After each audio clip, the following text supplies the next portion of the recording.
I'll try to share my presentation. I hope my presentation is visible to all of you.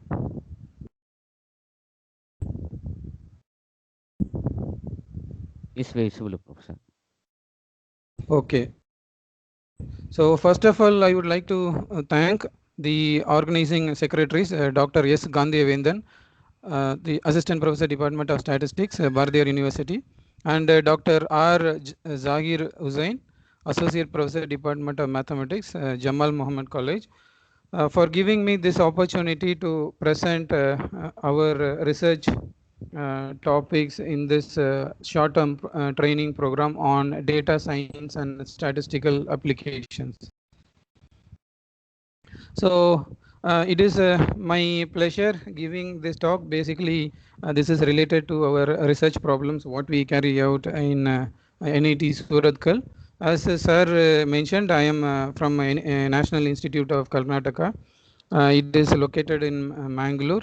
I am working as an assistant professor in the Department of Mechanical Engineering. So we do research on heat transfer, fluid flow, and the statistical methods, and then machine learning and so on. The idea here is to combine or to get the essence of the experiments, then the mathematical model or equations pertaining to fluid flow and heat transfer, and then some machine learning techniques. So you can you all of you can be you can feel free, and you can ask any questions in between, because this is going to be entirely different lecture for you, because we are from engineering background and you are from a different domain. So you may not appreciate the complex equations what I am going to introduce, but still what I feel is you can appreciate the physics, or you can appreciate the methodology of combining the data science or the machine learning algorithms into heat transfer problems and then combined with the experiments. So this is going to be the glimpse of my topic. I have chosen this topic based in statistics with Bayesian statistics with Markov chain Monte Carlo algorithms for the solution of inverse heat transfer and fluid flow problems. In mathematics, you might have heard about these inverse problems. Inverse problems are generally very complex. They are not so easy, and we have to put in a lot of effort into getting some information using inverse problems. So I will tell you one simple example of this inverse problem. What is inverse problem in engineering perspective? So if there is a re-entry of a space vehicle into the Earth's atmosphere, let us assume that there is a re-entry of a space vehicle into the Earth's atmosphere. Its velocity will be very high. The velocity of the re-entry vehicle will be very high. When it enters into the Earth's atmosphere, then there is going to be a kind of friction. So what we call this as the friction between the atmosphere and the re-entry of space vehicle. So due to this, there is an enormous generation of heat on the outer surface of the re-entry of space vehicle. So this is what happened for Kalpana Chawla when she was in the space vehicle. So there is enormous amount of friction on the surface of the space vehicle, and there should be always due to this friction there is going to be some generation of heat on the surface. Now the question here is whether the material of this space vehicle can withstand that heat or not. Suppose if it doesn't satisfy the condition, then definitely there is going to be generation of heat, and that heat is going to penetrate from the outer side to the inside the space vehicle, and the entire space vehicle is going to get collapsed. So for this, And now we need to find out what is the heat generation on the outer surface of the space vehicle. The time given to us is very short because the Mach number or the velocity of the space vehicle is very high. It is going to reach Earth in a very short duration. So within short duration, we should be in a position to find out the heat generation properties. But the thing is, when we want to do some sort of when we want to get some sort of information, we most of the time rely on experiments. But experiments on this type of space vehicle is not so easy because the amount or time involved is more setting up an experiment like this. So now what we have to do is we have to move on to numerical study, and this numerical study will help us to find out what is the heat transfer or heat generation on the outer surface of the space vehicle. Now, using this, I am getting some noises. I request participants to mute their audio. Thank you. So now, when we want to find out the heat generation on the outer surface of the space vehicle, we need to get information about the temperature inside the space vehicle. Now, using this information, we are trying to incorporate the inverse technique to find out what could be the heat generation outside the space vehicle. So, for example, you can ask me, we can even get a direct information on the vehicle outer surface of the space vehicle, but it is not possible because when we want to measure temperature on the outer surface of the vehicle, the space vehicle is moving, and there is enormous heat energy associated, so we cannot use any measurement technique to measure the temperature, because this temperature it is related to the heat generation or heat flux. And if you want to measure, there is no measurement available. Even if you try to measure, then it will melt the material of the thermocouple or any temperature measurement. So in this aspect, we have to rely only on this inverse problems. Using this inverse problems, we can easily find out what could be the heat generation on the outer surface of the space vehicle, and what kind of material we should select such a way that it can withstand such a huge temperature within a short span of time. So this is one simple example for all of you to understand about inverse problems. So when we say heat transfer, of course, we have to deal with the fluid flow heat transfer problems, because there is always fluid flow and heat transfer occurring in any engineering applications. You take any convection, forced convection or natural convection, there is going to be flow of a fluid. Even in boiling and condensation, when you are trying to boil the liquid, there is going to be flow of the liquid.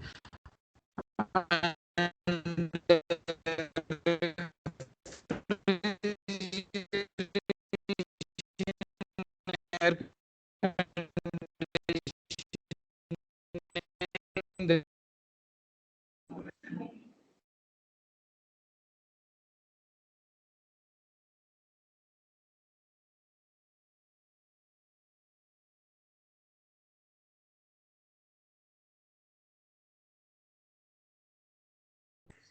this heat transfer is classified into conduction heat transfer, convection heat transfer, and radiation heat transfer. So most of the time we have to consider all these things, and we need to find out the appropriate properties or the conduction or convection radiation values. So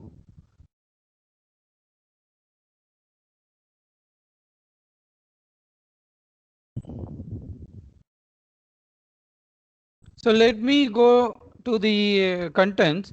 So in the contents, I am going to introduce the definition of like inverse problems, and how do we combine the mathematical formulation of inverse problem and then experiments and then the machine learning algorithms.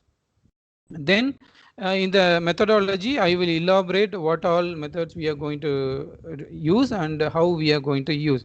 Then I will also elaborate experimental details, because we are dealing with engineering applications. We have to always look into the experimental details in order to validate or in order to improve our understanding on the physical model or the physics associated with the experiments. So all these things will be taken care or addressed in the addressed by means of problem statement 1, problem statement 2, problem statement 3, 4, and followed by some references.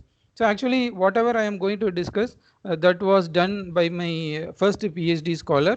So he has completed his PhD some 2-3 years back, and I am going to explain whatever he has done in our laboratory.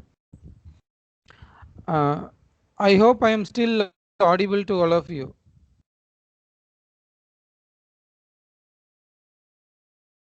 Sir. Okay, thank you. Audible and Yeah, thank you very much. Kindly mute your mic. All of you, kindly mute your mic. I request all of you to mute your mic. Yeah. Okay, thank you. So having given this generalized introduction about the fluid flow, inverse problems, and then heat transfer problems, you can see here in the introduction part, I am going to define a forward problem.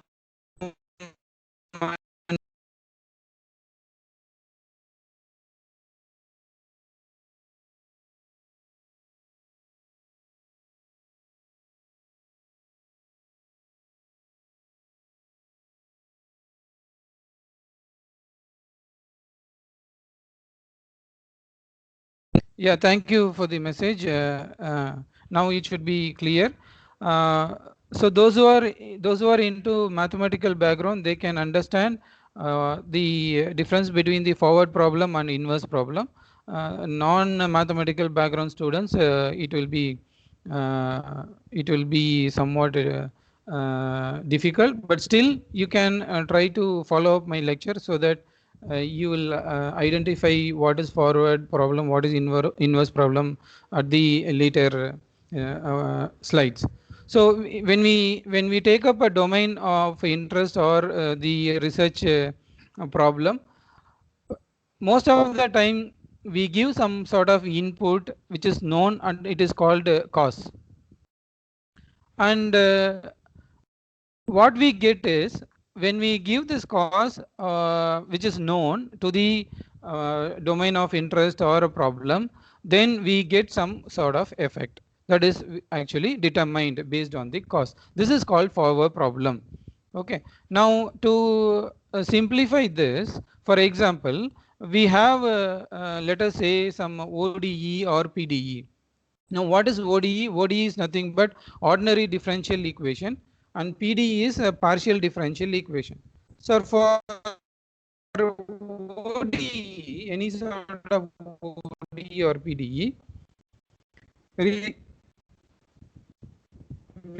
require boundary conditions.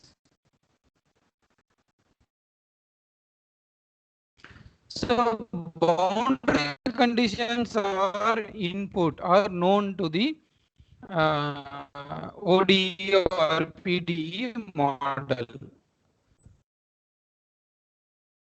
ODE or PDE model. Now, once you know the boundary condition, we can solve this ordinary differential equation or partial differential equation, and we can get the effect. That means we can get the output.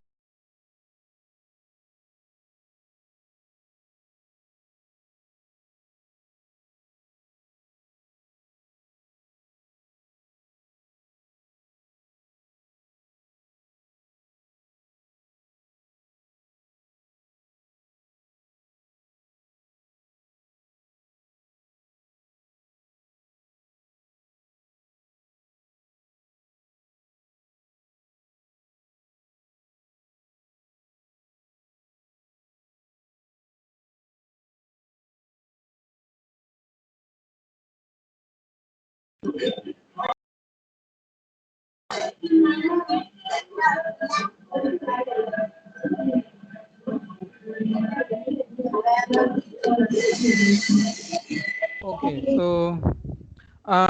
so many times in fluid flow and heat transfer problem, the velocity and other information like thermal conductivity or other things will be whereas at the output after solving this ODE or PDE, the effect would be the temperature as and other things. So in most of the time in heat transfer we give this as input and we actually get the temperature distribution or even temperature information. Now when the temperature information is known to us, now what would be the cause? That means what would be U, what would be the heat flux and what would be the boundary condition. So these things I have to now. Hello, am I audible? Hello. Yes, Yeah, sir. am I audible? Sir. Okay, okay. Yeah, thank you. So there is always some sort of disturbance happening. Okay, so now when a temperature is known to me, then how do I know the cause? That is the velocity or heat flux or any sort of boundary conditions. Now one can ask, how do you get this temperature information? Suppose if I measure the temperature of the space vehicle inside the space vehicle domain, now the question is what should be heat flux or what should be the boundary condition, what should be the internal heat generation. So given this temperature, I need to find out the cause.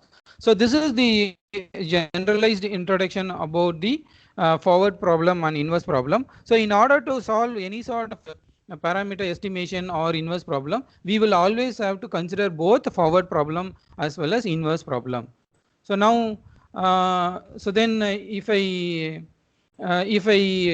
further explain about the forward problem and inverse problem, so the determining of temperature when the cause is known is called a forward problem, and the when the temperature is given, then what should be the cause, that is called estimating the cause is the inverse problem.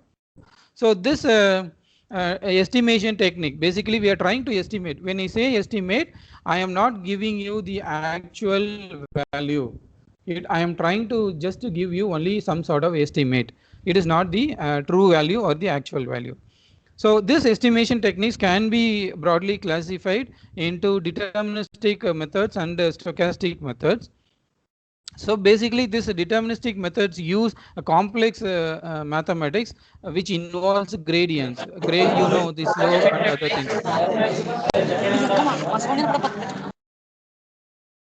It involves gradients using complex mathematics, whereas in stochastic methods there is no such complex mathematics. We can ignore the mathematics part and then we can still consider the other physical aspects of the problem, and we can use that sort of method to solve the parameter estimation. For example, when I say stochastic methods, we can use methods like this Bayesian statistics, combined with the Markov chain Monte Carlo algorithm. Then we have artificial neural network. We also have genetic algorithm. We have particle swarm optimization. All of these can be used as a stochastic method to get the estimation of a given problem. So this invariably this deterministic methods are gradient based method, while stochastic based methods are going to be probabilistic based methods. So now if you look at any inverse problem, as I said earlier, we have to rely on both the forward model as well as the inverse model. Now look at this, very important. So this actually gives you a glimpse of solving any inverse problem. It is very easy to understand. For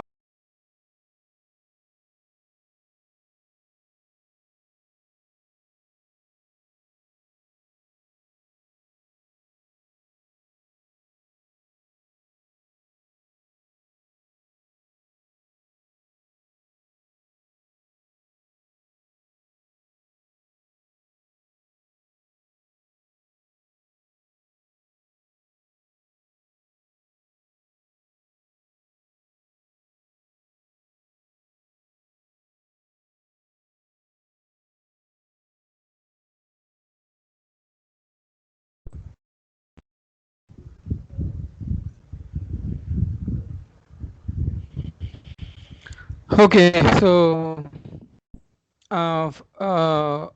okay, for the research problem, what we have considered. So we have set of equations. Let us say ODE or PDE, that is called the forward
hello. Hello, doctor. So audible okay, sir? Yes, is audible.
Yeah, sorry for the interruption.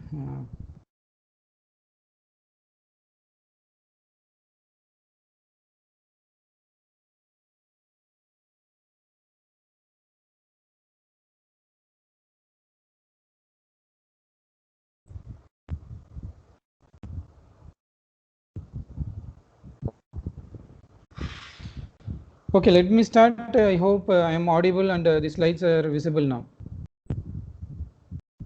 Sir, audible, sir, and visible. Okay. Yeah, thank you. Thank you for your comments. Now let me introduce that the depiction of inverse problem. So this is very important.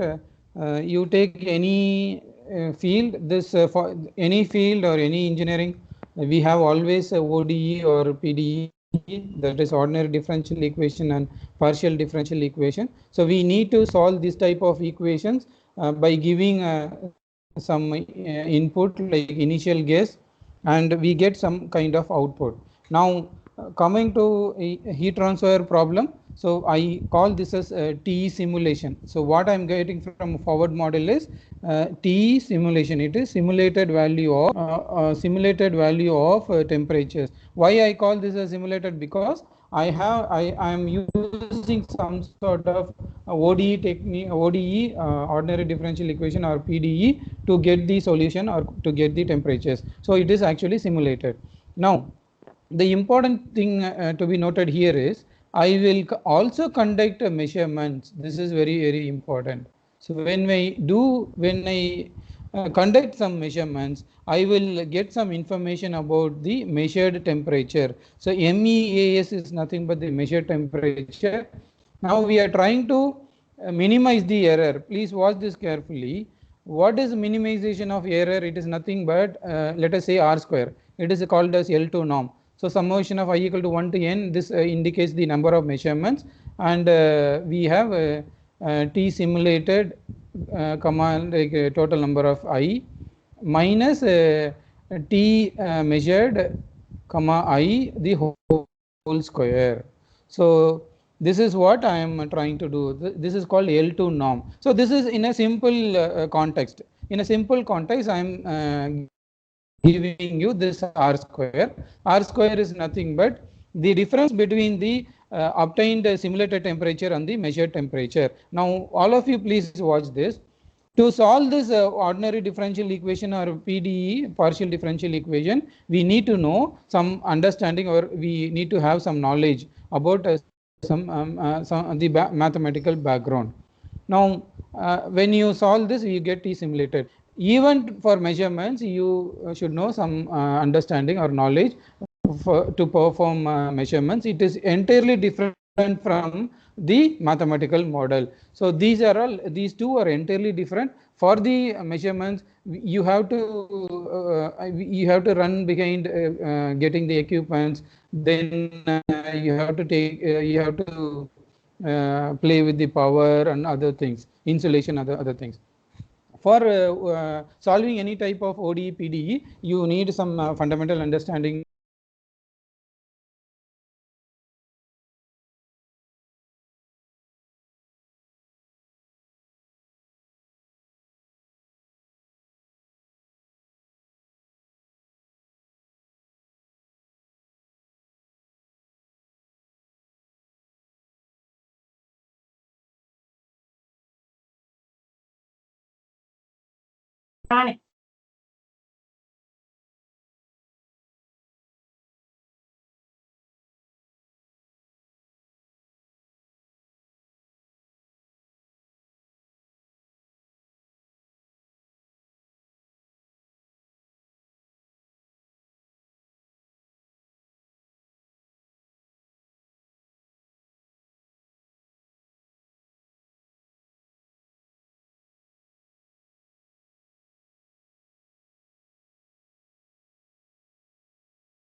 Shall I continue?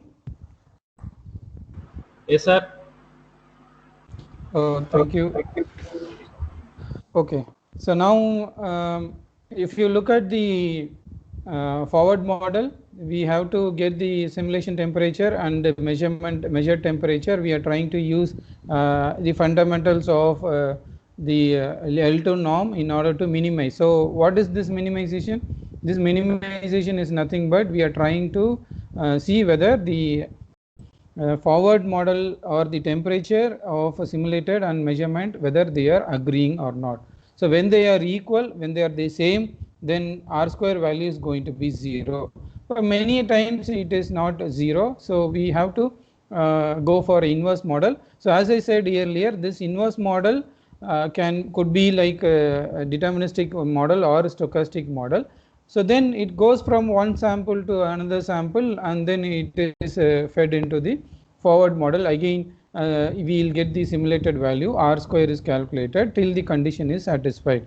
So I will elaborate this inverse model and the sample in the later slides. Now what we have to know is, in order to solve any inverse problem, we require a forward model, we require experiments, and then we require inverse model. So these three are the essential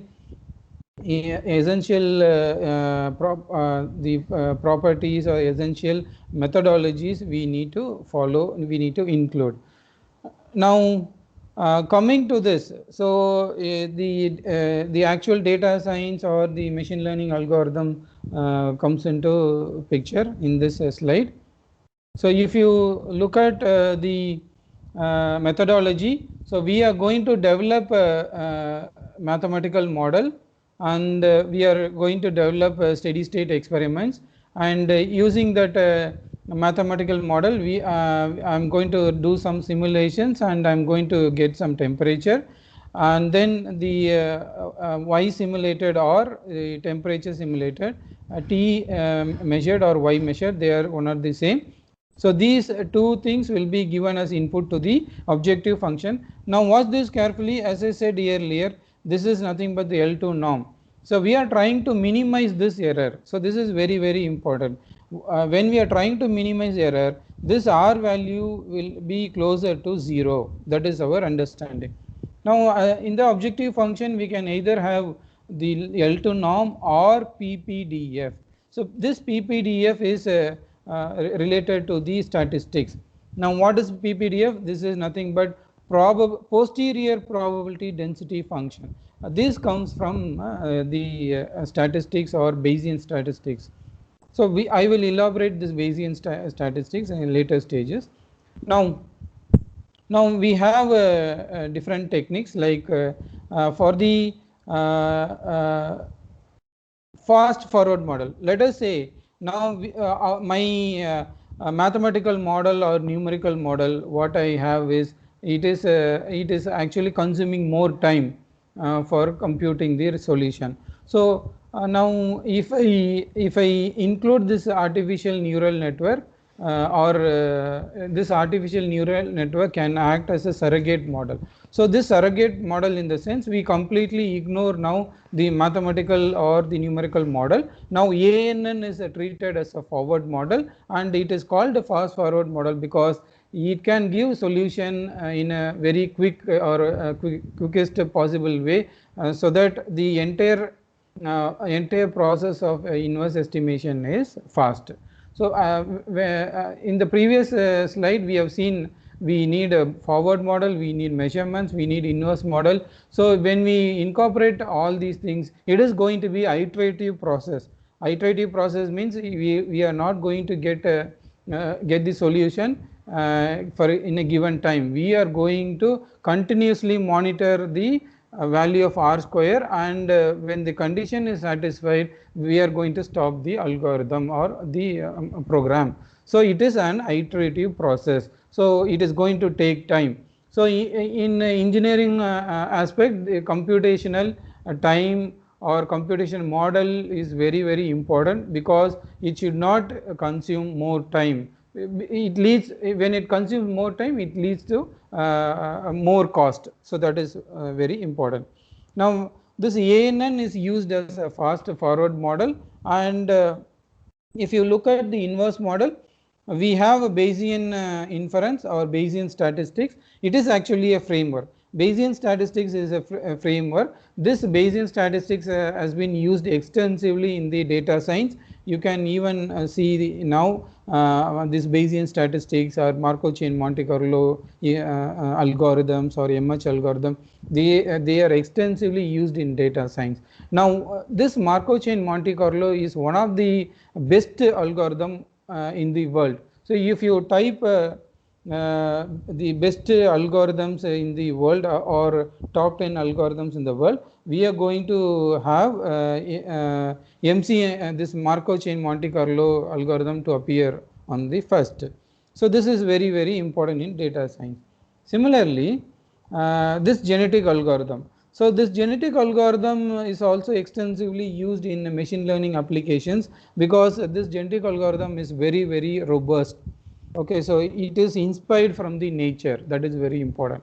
So this algorithm is inspired in nature. There is no mathematical complexity in the genetic algorithm. It works only with like numerical values, zeros and ones, and eventually any problems like finding out maximum or finding out minimum, or you can use extensively this in the data science for prediction and so on. So this is actually the genetic algorithm.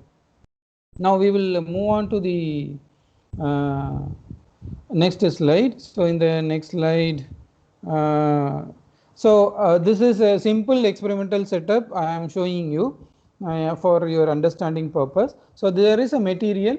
We have a material here. That material is having a mild steel fin. Fin is actually called as extended surface. Why? Because it enhances heat transfer. If we want more heat transfer from a surface, then if you attach this fin, then there is more heat transfer from the surface. One very good example would be the internal combustion engine or the engine which you see in two-wheelers. So when you see the engines in the two-wheelers, you have some extended surface on the outer surface. It is actually given for enhancement of heat transfer. So that is called fins, and this fin emerges from a base plate called aluminum plate, and beneath the aluminum plate we are supplying heat flux. This heat flux is not a measurable quantity, whereas temperature is a measurable quantity. So once we have temperature measurements on the surface of the fin, now I would like to know what is the heat flux at the bottom of the aluminum base. So this is one good example for your understanding purpose. For this, what we require is a data acquisition system to record the temperature. For example, if I want to do this type of experiments in a natural convection condition, that means I am not controlling controlling the environment. It is going to happen naturally. If that is the case, I need to wait for 5 to 6 hours to get a steady value of temperature, because there is always going to be some variation in the temperature. What I want is a steady temperature. So that to reach that steady state, I need to wait at least 5 to 6 hours when it is done under natural convection. Whereas for a forced convection, I can get a solution within like half an hour or 1 hour. So to record temperatures, I require the data acquisition system. Of course, to analyze or to get the information about the temperature, to analyze the results, I need a computer. Main supply is required because I need to power the heater associated with the heater. This heater basically heats the base material and the fin. So the idea here is, by measuring the temperature of the fin at various locations, now I need to find out what is the heat flux at the bottom of the aluminum base. This is called inverse problem or parameter estimation. So you could see here various experimental setup schematics are shown here. So this is the first one is the natural convection experiments in a controlled manner. So you could see the fin is kept inside a extended surface. This cardboard sheet is actually the extended surface, because it is going to happen naturally. Any disturbance in the room, definitely it affects the temperature of the material. So in order to minimize that error, we are controlling using the extended surface, and inside this cardboard sheet the experimental setup is actually kept, and these yellow colors indicate the thermocouple. Thermocouple is nothing but the measurements in order to measure the temperature, and it is connected to the laptop. And here we could see the DC power source, and this DC power source will help to give the required heat to the system. Now we can have different orientation of the fin. The fin is like now horizontal base, and it is extended on the z axis. Then here if you see, it is a vertical base. So now the surface itself vertical, and the orientation of the fin is different from this. So these two are different phenomena. Do not think that when we have horizontal base and vertical base, we are going to get same results. No, absolutely it is not correct. We are going to have different information about the temperature, different convection or the heat transfer is heat transfer which is going to happen will also be different. Now there is one more experimental setup which is shown here. This is very, very interesting, because this experimental setup we have developed to in connection with the cancerous tumor problem. Suppose if a person is having a tumor or cancer, now we want to find out what is the location of the tumor and what is the size of the tumor. So that is actually in the medical perspective. But as an engineer, especially mechanical engineer, I want to analyze in a mechanical engineering way. For this, we have chosen this type of experimental setup. This experimental setup is nothing but the Teflon cylinder. This Teflon cylinder is equivalent to the skin. The thermal conductivity of the skin is equivalent to this Teflon cylinder, and inside the Teflon cylinder we have a heat generating element. That heat generating element is going to act as a tumor of a body. So that heat generating element is now tumor. So that heat generating element is kept at the center. Now we are measuring the temperature at the outer surface of the Teflon cylinder, and we are trying to estimate the tumor size or the generation of heat from the heater element. So this actually mimics a tumor problem. So if at all a person is having tumor, so we are trying to find out with one infrared image whether it is possible for us to find out the location and the size of the tumor. So that is what we are trying to put forth. Now moving on to problem number 1. So now I have elaborated about the experiment. I have elaborated about the experimental setup so far. I have elaborated little bit about the parameter estimation. Now I am going to use this all these methodology or all these numerical model experimental in order to get some useful or meaningful information. So I am going to estimate the heat flux using the ANN as forward model. So ANN, which is very much related to data science, it is artificial neural network, and this is now going to act as a model, numerical model, a fast forward model. And this genetic algorithm, it is a kind of machine learning technique, and essentially it is used in optimization problem.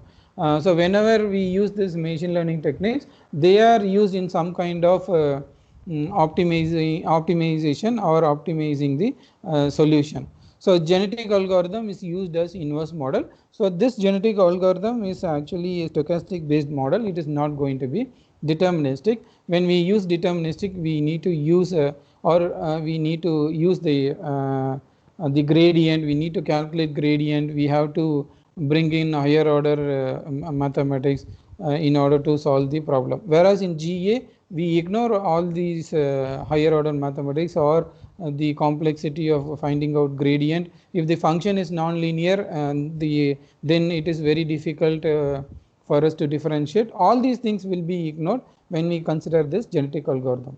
Okay, now look at the methodology here, or methodology pertaining to problem statement 1. Okay, so now here on the left side in this we have this genetic algorithm. See the methodology related to genetic algorithm, and here we have the combination of numerical technique and the experiments. So if you look at this, we are going to see numerical methods and then experiments, then genetic algorithm. So these things will put together and we are going to get the estimated heat flux, which is what we require.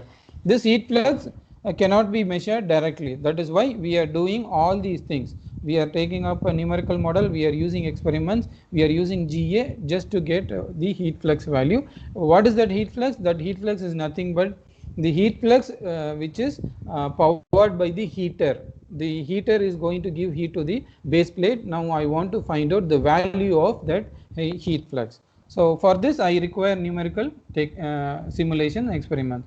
Now this involves a fluid flow problem plus heat transfer.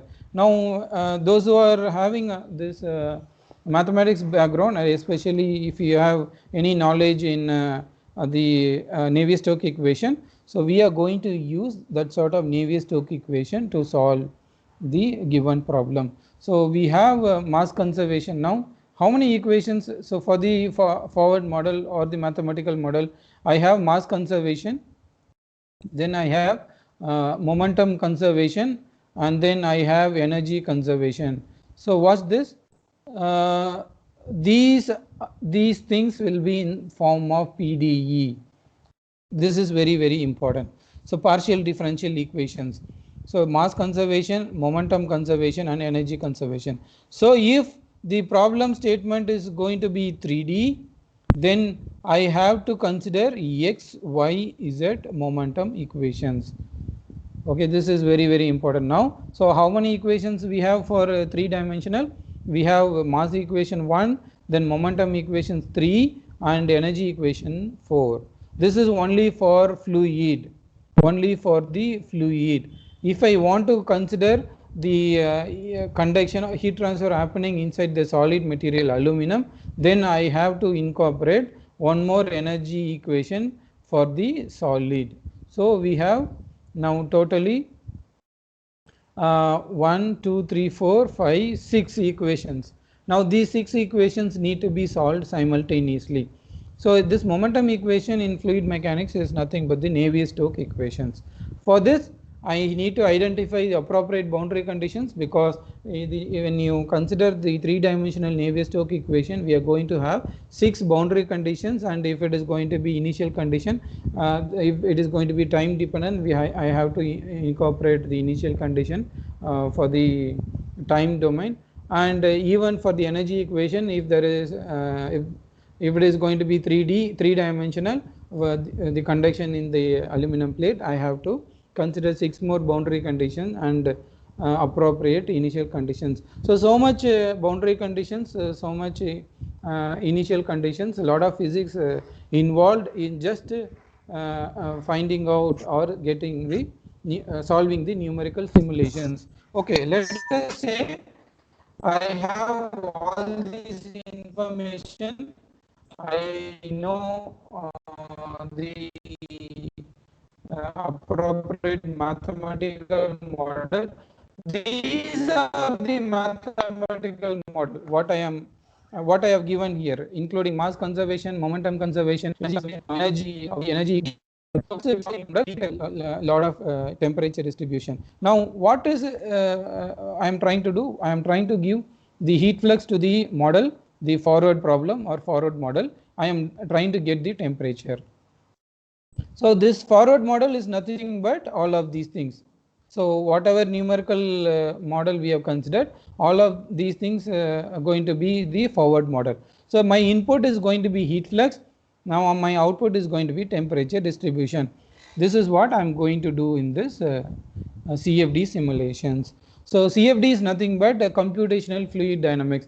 So this computational fluid dynamics is very broad area. It is a part of the fluid mechanics. So it extensively deals with the Navier-Stokes equations, and in the CFD we have a lot of classifications like finite difference method, finite volume method, finite element method, meshless method, and so on.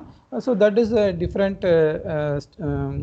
different category, different story. So we will not get into that deep of this computational fluid dynamics.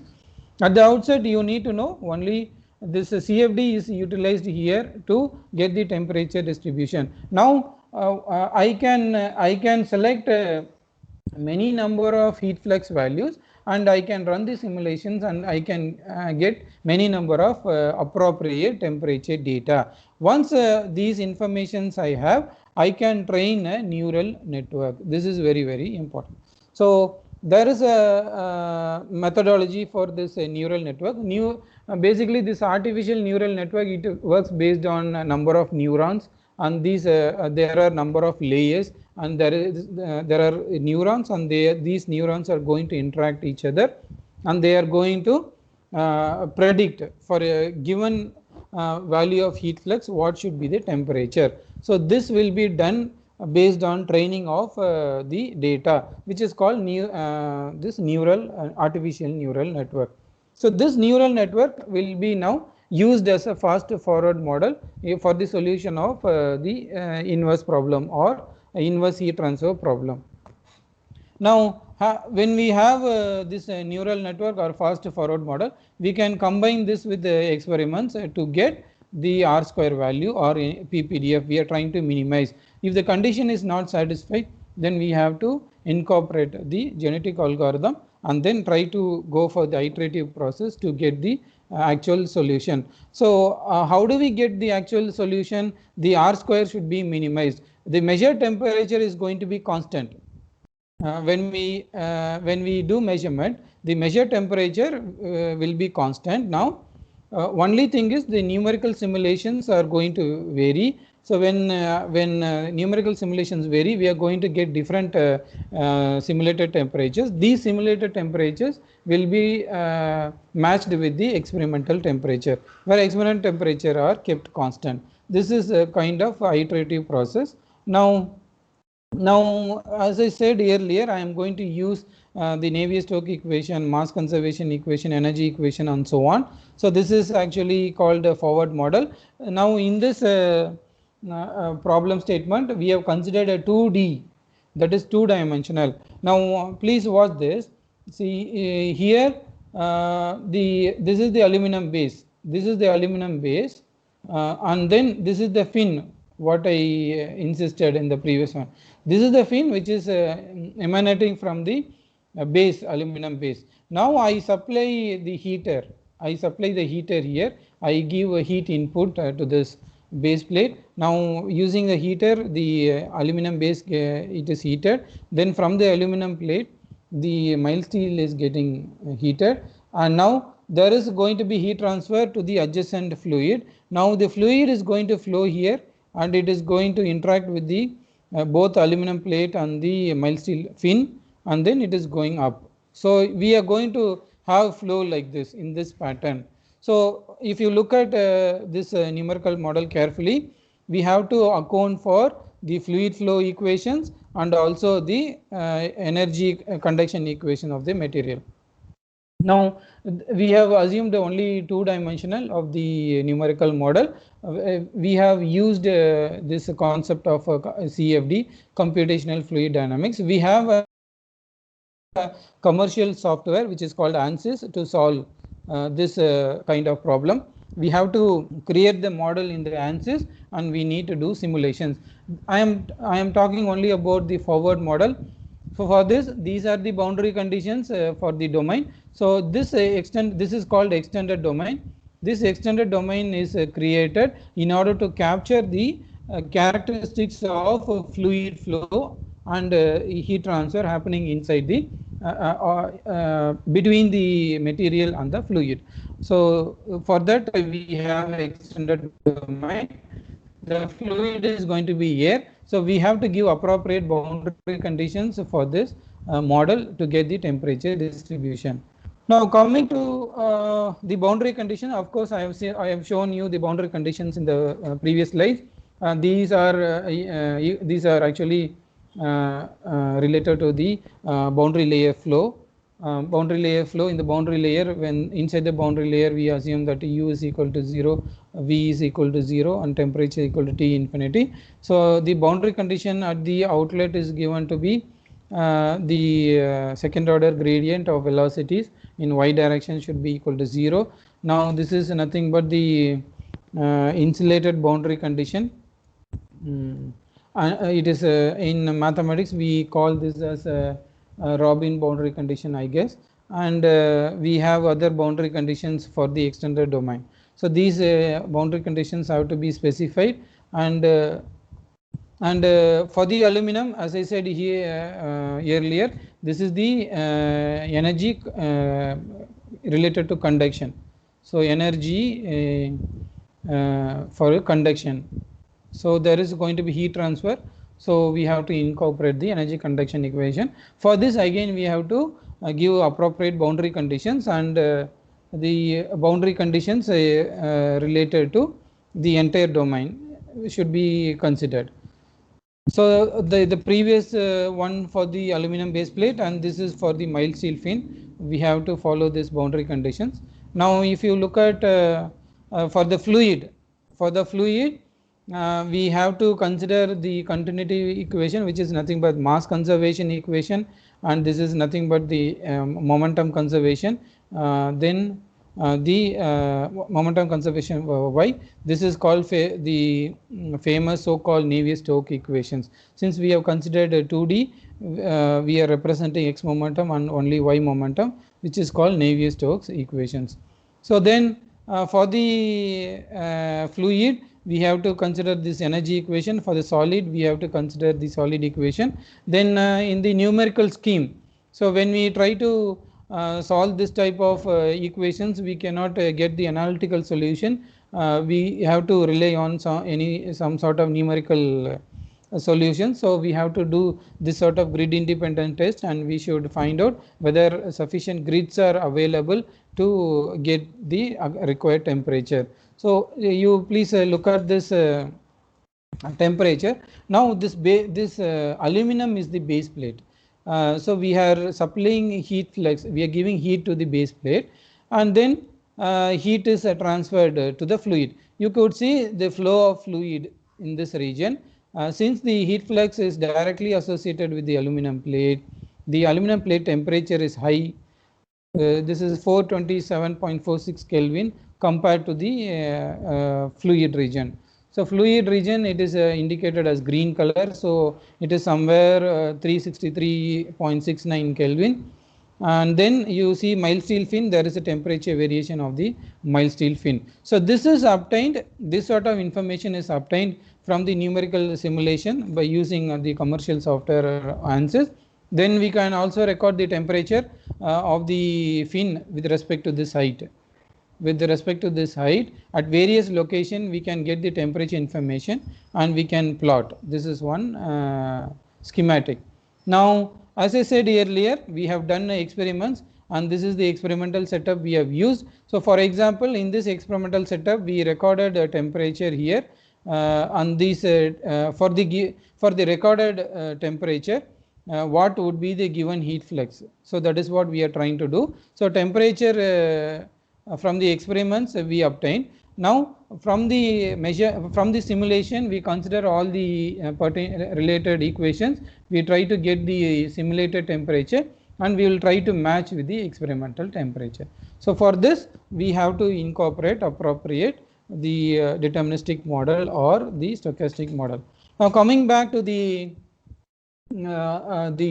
artificial neural network. Now in the process of the parameter estimation or inverse problem, we have kind of iterative, which is a time consuming problem, because this when you solve this forward model, which comprises of Navier-Stokes equation and other equations, it nearly takes 20 to 25 minutes to get the solution. For a given heat flux, it runs the simulations, and at the end of 25th minute we get the temperature information.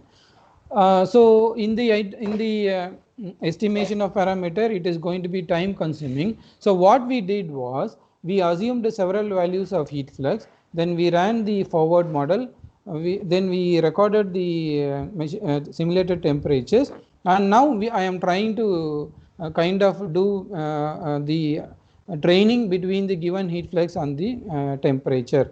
For that, artificial neural network is used. So that is what clearly given here.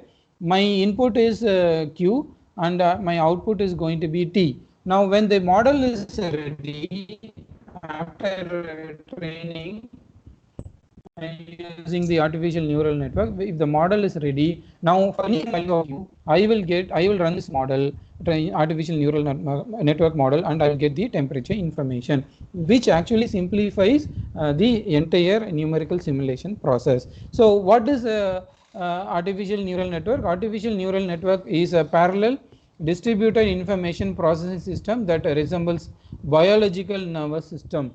It consists of a kind of nodes.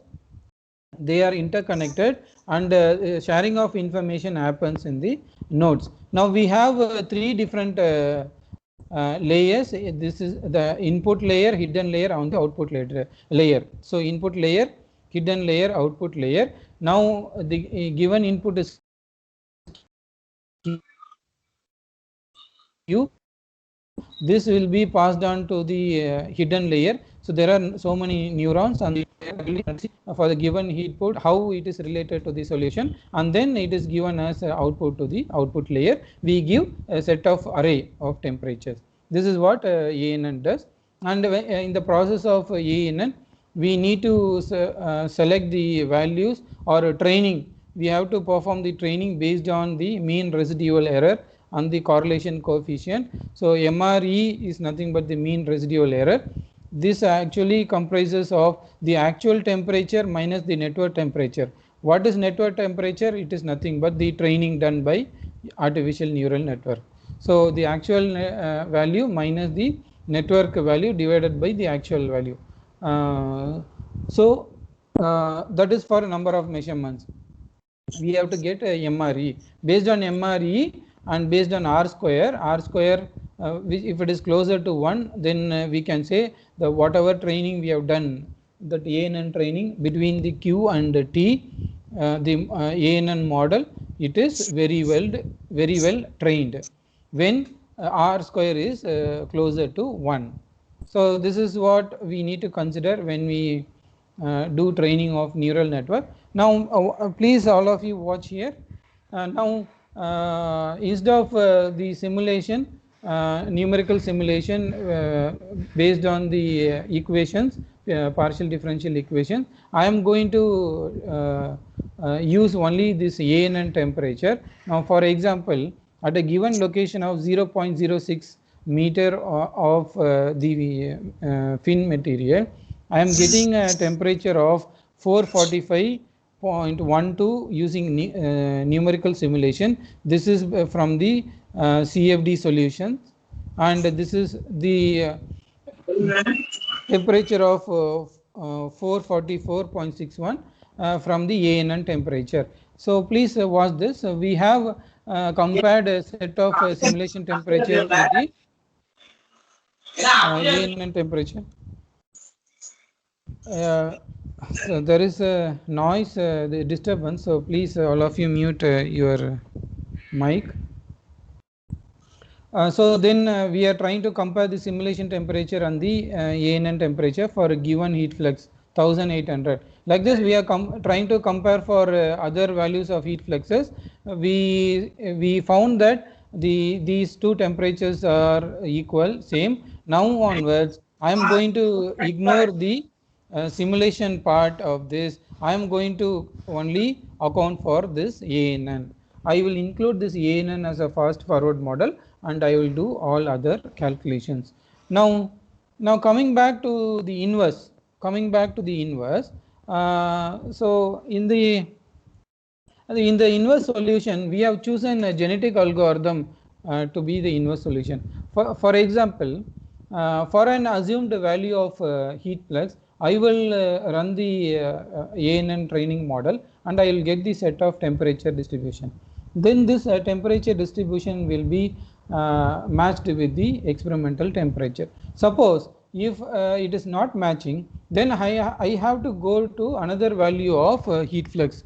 So in order to go for another value of heat flux, I use this genetic algorithm, which is based on the stochastic nature.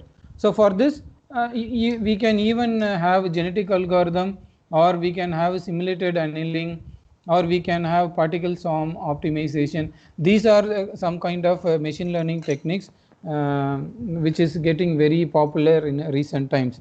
But I am using the genetic algorithm here to solve the inverse heat transfer. Okay, to give of this genetic algorithm, I have taken up one small example problem from a textbook called the optimization technique, written by Professor C. Balaji from IIT Madras. So that sort of a problem will be discussed in the upcoming slides. Now, to start with, this genetic algorithm was developed by Professor Holland at the University of Michigan in the year 1975, and it started gaining popularity in the last 2 decades. It has been proven to be very powerful technique, and it follows the probabilistic law. There is no gradient associated, that is it is not going to use the mathematical stuffs. It is going to use only the probabilistic stuffs. Then there is a kind of objective function, and this objective function will be used to get the solution. So we are not going to use any derivatives in this genetic algorithm. Now, the central idea of the genetic algorithm is survival of the fittest. Survival of the fittest comes from the Darwinian theory. Okay, so whoever is fit, then they will be carried forward to the next generation. So this comes from Darwinian theory. So survival of the fittest.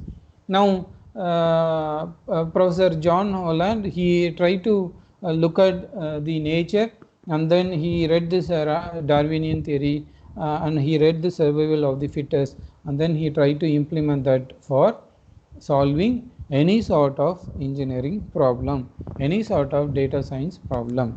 Now, this has got a very good advantage because it is based on nature. So nature is also getting evolved.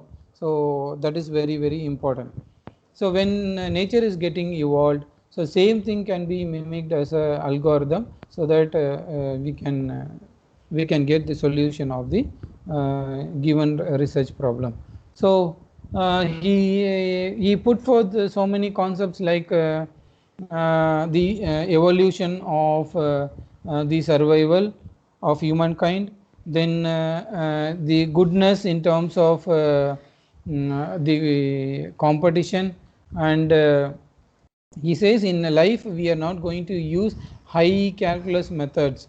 We are not going to use high complex optimization in real life condition. Maybe in engineering applications we are going to use, but then in real life applications we are not going to use highly calculus based techniques. So we will use this sort of genetic algorithm, and then we can try to get the solution. So that is fundamental idea behind this.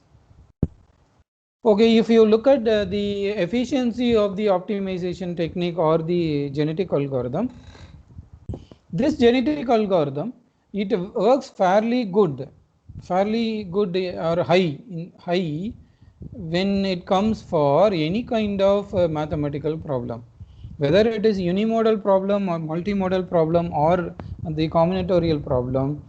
This GA is performing very good for all type of problem. So that is the advantage using this GA for machine learning techniques. Now this is a very good information. In this you can see, for example, if this is my solution, this is the given domain.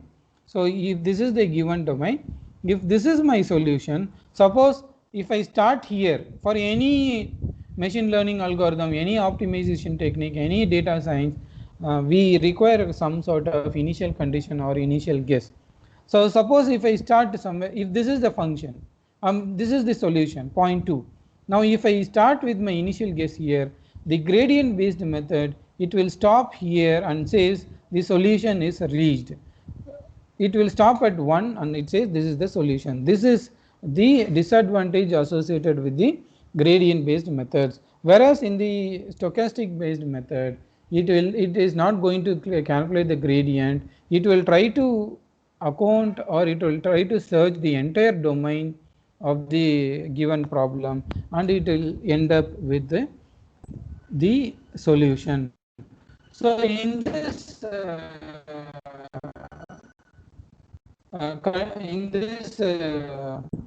domain, condition 1, 2, 3, this 1 is 1 and 3 are called as the local minimum.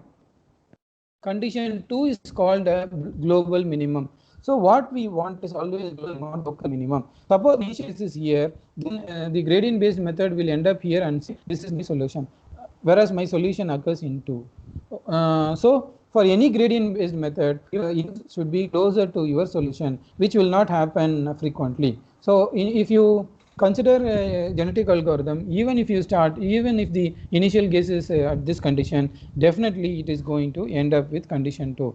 This is called the robust methodology. So this is very good information about the genetic algorithm. So in the genetic algorithm, we are going to follow these procedures. For example, we need to have a population. So we need to select a number of values for our analysis. Then there should be always a fitness function or objective function, which is very important. So when we work with machine learning, data science, what should be our goal? What are we trying to do? Whether we are trying to minimize the objective function, or whether we are trying to maximize the objective function. For example, for the inverse problem, what I have discussed earlier, we are going to minimize the error, that is R square. In sometimes we need to maximize the R square value. For example, if cost is involved, we want to get a benefit. So in some aspects we want to maximize the profit, maximize the cost. In some aspect we want to minimize the cost, minimize the loss, and so on. So this objective function is very important for any kind of research problem.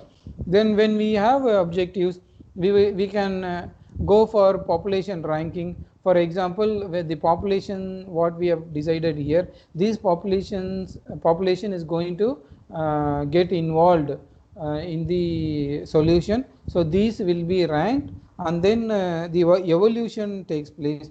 Evolution is nothing but the crossover and mutation, and there comes the new population. After this, we are going to evaluate the fitness. Then if the condition is satisfied, we are going to stop. Otherwise, we have to go for the iterative condition, best individual, finding out the best individual. So many advantages are there with the genetic algorithm. It is not trapped in the local minima, and then there is a good chance of finding a better solution, and it is not related to the initial guess. Whatever may be the initial guess, this technique will perform better, and what we require is the search range. In genetic algorithm, or whatever technique we are going to follow, it requires the search range, and this GA perform very well for large scale optimization problems. Okay, so these are the advantages, and disadvantages going to be like we will not get the best solution, we will get only better solution. This is very important. I am not talking anything about the best solution. When we use genetic algorithm, we are going to get only better solution. When we say better, the solution is approximate solution. The solution is closer to the best solution, not the actual solution. Okay, so in genetic algorithm, the solution depends on various factors like number of chromosomes, then number of mutations, number of crossover, and so on. So it is also going to be time consuming process. These are the disadvantages. Though there are disadvantages, we are concerned only about the advantages of the GA method. So the first step is to initialize the population. Second is the formulation of objective function, which is nothing but the fitness function. Then we need to calculate this fitness function in step 3. Then crossover will be there, and mutations will be there, and we are going to combine all these, continue the steps 2, 3, 4, 5 for the next generation or the solution. So this is what we are going to deal with in the genetic algorithm. I am not elaborating this genetic algorithm. I can take up a numerical problem and I can elaborate more about the genetic algorithm, but I am not doing now, because let me see, if time permits I will discuss the solution methodology of genetic algorithm at the end. Now using this genetic algorithm, so using artificial neural network as a fast forward model, then getting information about the measurements, and using genetic algorithm, so combine all of these things combined, and I am going to get the solution. So if you look at the plot between the functional value, fitness values, and iteration. Iteration means I am going to compute the genetic algorithm 10 times or 20 times or 30 times or 40 times, 50 times. So for each iterations I am going to get a best value of the fitness function, fitness or objective function, the average value of the objective function, and worst value of the objective function. So these are actually plotted here. You can see here the worst fitness values are giving more value. That means what we want is least value of r square. We want to reduce r square. That means the r square value should be closer to 0, not higher value. Whereas the worst chromosomes in the genetic algorithm, during evolution process, it produces more fitness function. That means it is not good for the solution. So even you could see average values. If you take average values of the fitness function with respect to the iterations, we see that average value which is lying here in red colors, and the best value is very closer to 0. Okay, so this depends upon the fitness function. How do you define fitness function? Whether it is going to be maximum fitness function or whether it is going to be minimum fitness function. So based on this we are going to get the solution. Okay, the other possibility of analyzing the genetic algorithm is we have to see a number of chromosomes. For example, this number of chromosomes also decide the solution of the inverse problem. So when I take only 6 number of chromosomes, the heat flux is the unknown value, or we are trying to find out the heat flux value which is given to the experimental setup. Now using this genetic algorithm, when I consider number of chromosomes to be 6, I am getting a heat flux value of 827.42 with this 6.24 seconds. Now if you look at number of chromosomes 8, when we use 8, then the heat flux value is given to be 827.42, but you see here the actual value is 826.66. The actual value should be 826.66. Using the genetic algorithm, I am getting 827.42. Now when I use 12 number of chromosomes, I am getting a similar value of 827.42. But at this stage the time computational time is getting increased. This is what I told the disadvantage associated with the genetic algorithm. Okay, so then we can start with a different initial guess. All of these things are nothing but with a different initial guess. If you start the genetic algorithm, it converges to one single solution. So that is the advantage of having the genetic algorithm. So what are we trying to do in the problem statement 1? or what is the conclusion of the problem statement 1. So we have successfully implemented ANN GA, combined ANN GA. So ANN is a fast forward model and GA is the inverse model. Then we have combined these two for efficient solution, to get the efficient solution of the inverse problem. So this ANN, it actually surrogates the CFD solution, it replaces the CFD solution, whereas CFD solution involves too much complicated experiments. So using CFD solutions, we can train artificial neural network. This neural network can be used as a fast forward model. And we have actually introduced the concept of hybrid GA in this work. What is hybrid GA? The solution from the GA will be given as input to the deterministic model, deterministic method. So this deterministic method is nothing but the Levenberg marked algorithm, LM method. So when you use this artificial neural network, when you want to train a network between given set of inlet and set of outlet, you use this sort of algorithm, Levenberg marked algorithm, to minimize the error.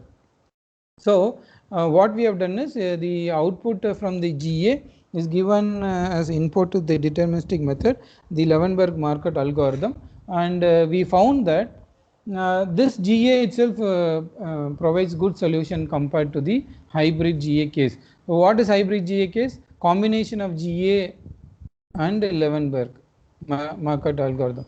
This is called hybrid GA, hybrid method, GA method. So this when we used hybrid method, we found that this is not giving a good result compared to GA. So we will stick to only the plain GA case. Now coming to the estimation of the heat flux for the vertical base. Now previously the problem statement was like horizontal fin. For the horizontal fin, we found out the heat flux by combining numerical simulations, experiments and inverse method.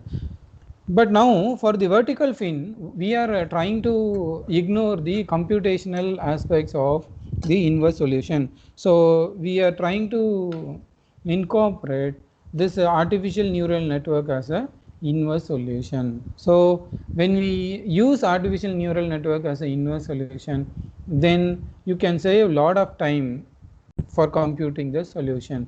So ANN can be used as both a forward model as well as inverse model. So in the forward model, we have to train the values between Q and temperature. That is for forward model using ANN. Whereas in the inverse model, we have to train the neural network between temperature and the heat flux, which is called inverse model using same ANN. So there is no connection between now the forward model and the inverse model. Previously there was a connection between the forward model and the inverse model when we used the GA, but when we use ANN for both the cases, there is no connection between the forward and the inverse model. So this is the methodology we are trying to follow. In this methodology, what we are trying to do is we are going to train two different neural networks. One is for the forward model, the other one is for the inverse model. Now we use the CFD solutions to train the neural network. Similarly, we are doing some experiments and a few experimental results are taken and used for ANN training, and that is used for the inverse model. So this is what we are trying to do here. Now while doing this sort of analysis, we actually injected one temperature value to both forward and inverse model, and we injected 2 temperature values, 3 temperature values, 4 temperature values and so on, and we were trying to check the solution. Why? Because this is now data-driven inverse technique. Data-driven inverse technique. So the inverse technique or inverse model what we are trying to develop is now driven by data. What sort of data? It is driven by measured data. So previously what we used to do is there is a forward model, there is a experimental temperature, then there is a inverse model. With this we were trying to get the solution of the inverse problem. Whereas here the inverse solution is now driven by the measurement data. Even in the forward model we are trying to inject some sort of measurement information, so that it is now data driven. So these are the methodology we are following. Now for the numerical simulation we have changed our numerical model. Previously it was in horizontal position, now it is in a vertical position. For the vertical position, as I said earlier, the heat transfer phenomena and fluid flow phenomena, they are entirely different. You could see here, suppose the fluid is now entering on either side like this, and it is going to interact with the fin as well as the aluminum plate, and it is going upward. Fluid is going to upward by absorbing heat from the material, and its temperature is going to increase. Then the temperature of the solid is going to decrease, because the fluid adjacent to this it is getting heat or increased from the adjacent material. So again for this we require the equations. Now it is 3-dimensional. You could see, now see momentum equation represented in 3-dimensional, energy mass conservation in 3-dimensional, energy equation of the fluid solid, this is nothing but the Navier-Stokes equations. So all of these things comprise so forward model. We have to solve this for a given heat flux. We will solve these equations and we will get the temperature distribution. So that is what we have done here. So this is actually the fin setup and extended domain. We are doing numerical simulations using the commercial software, and we got some temperature, and we did some grid independent study. This is the experimental setup I have shown previously also. The fin is now kept vertical condition, the vertical base setup. Now we have to record the temperature on the fin side, and we will have to match with the numerical simulation. So this is the temperature distribution using the numerical methodology. So the material which is closer to the heater, it is having high temperature, and the material which is far away from the heater is having low temperature. You could see here a high temperature relates to red color and the low temperature relates to the yellow color. So this is for a typical 1600 watt per meter square. We are having this type of temperature. Now again in this problem we are using artificial neural network, and we are trying to compare with the simulation temperature. They are one and the same, more or less same. So we now for solution process I am going to ignore the simulation. I will account only for artificial neural network, and I will try to estimate the solution. So this is what we have done in the problem statement 2. So we have successfully implemented artificial neural network as a both forward as well as inverse model, and as a novel idea we have included the experimental temperature while training the artificial neural network, which now becomes data driven solution methodology. So here now the third problem I am going to discuss the 3-dimensional aspect of horizontal heat fin. Now for this we used a method called Bayesian inference or Bayesian statistics. Previously we used the genetic algorithm when I defined for the case problem statement 1. Now I am using this Bayesian inference or Bayesian statistics for problem statement 3. Now please watch this carefully, you need to watch this. Now this left hand side, this is basically the Bayes theorem. So in statistics, you would have used this Bayes theorem. You would have learned this Bayes theorem. Now, this y is nothing but the observed data. Okay, this is nothing but the data which we are going to estimate. P is the data what we are going to estimate, or the unknown parameter what we want to estimate. Now y is the observed data. Now we have left hand side pi of p given y. So for example, the posterior probability density function, that is PPDF, it is called PPDF, is on the left hand side. Okay, so for a given data, observed data, what is P? What is P? That is the question here.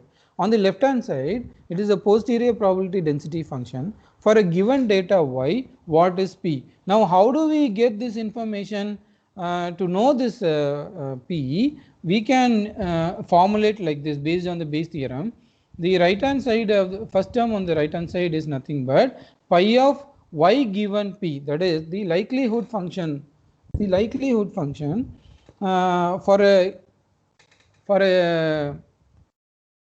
given P, what is y? So that is likelihood function. That means we are assuming the value of unknown, and we are trying to get the observed data multiplied by any prior information about the unknown parameter. This is very, very important. It is nothing but the prior density function. In the whole framework of Bayesian statistics, the prior information is very important. It is going to contribute to a great extent for the solution of the inverse problems or inverse heat transfer problems. This prior information is very important. This prior information can be obtained from based on the literature or based on the experience in your field. Then the pi of y is nothing but the normalizing constant. It is not going to play a major role. So I can simply say the left hand side is directly proportional to the right hand side, the numerator, only numerator. That is the posterior probability density function is directly proportional to the likelihood on the prior information. Now the unknown P for the given observed data can be found out by assuming the unknown parameter, getting the observed data, and with the help of any prior information about the data.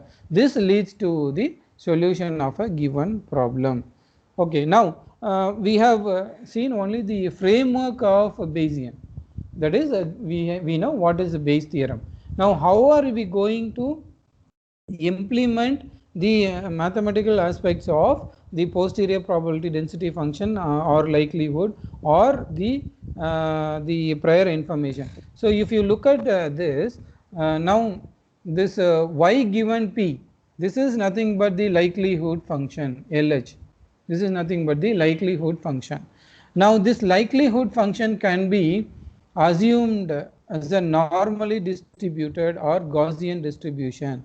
So pi that is the probability of getting y for given P. That is the probability of getting the temperature for given Q in my research problem. In my research problem, Q is the unknown, temperature is the known one from the experiments. Now to get that Q unknown, I am considering the likelihood. I will assume a value of Q, and then I will try to observe what happens to the temperature. So how do we do that? We have to formulate as a normal distribution. So this normal distribution is nothing but 1 by root of a master. Now because we have many number of experimental data. For that purpose, n comes into picture. N is nothing but the number of measurements. Now y is nothing but the temperature obtained from the experiment. This T of P is nothing but the forward model, which is very important. You assume a value of the unknown heat flux, run the forward model, then substitute that value here. We already know the value of temperature from the experiments. Now we are trying to do some sort of least square norm in this. Sigma square is the variance. So here we are trying to do some sort of L2 norm here, which in terms of the probability density function. So now this is the likelihood. Now if you look at this prior distribution, even prior distribution can be assumed to behave like a normal distribution, which is having a mean of mu p and standard deviation of sigma p. So this is the expression for the prior distribution function. So P is nothing but the unknown parameter. Now mu P is the mean value of the unknown parameter P, and sigma P is going to be the standard deviation. And once we know all these things, then we can substitute these values here, that expressions here to the pi of y given P and pi of P, we can substitute that expressions, and it is given here, you see. So this is the posterior probability density function, which is equivalent to this likelihood density function and the prior information. So to get the posterior probability density function, we need to compute only the likelihood and the prior distribution function. So this is the framework of the Bayesian statistics. Now for example, if I want to go from one value of Q1 to other value of Q2 in the Bayesian framework, I have to implement algorithm called Metropolis Hastings algorithm. This Metropolis Hastings algorithm will help us to go from one value of heat flux to the next value of heat flux 2. So the algorithm is given here. The algorithm is very simple. We have to create a uniform distribution. So we have to draw a sample from the uniform distribution. That value should be between 0 and 1. Then draw a sample from the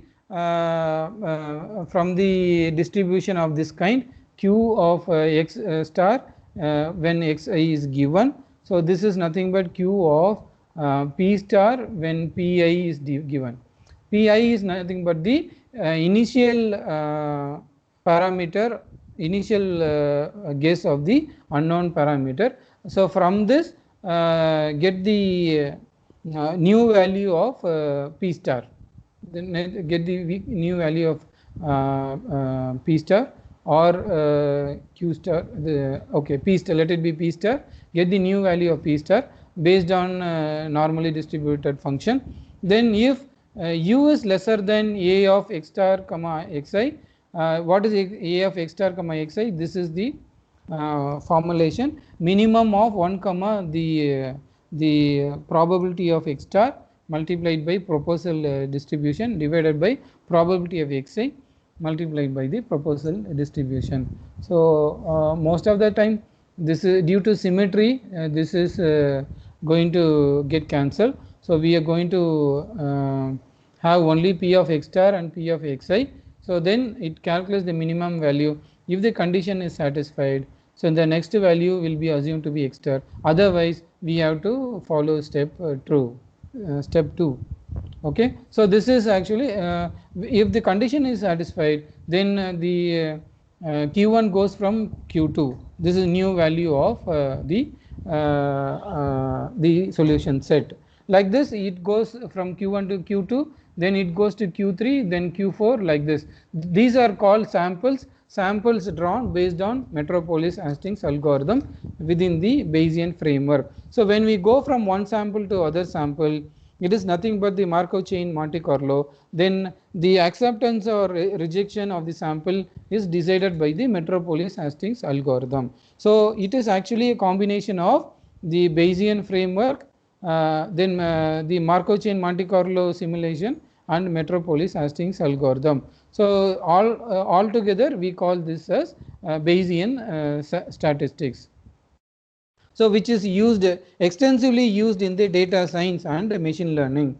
So we have used this for our heat transfer problem. So for this heat transfer problem, we have to use this Bayesian statistics. Eventually, when we use this Bayesian statistics, we are going to get the solutions in terms of mean and standard deviation. Okay, so what is the use of using this framework?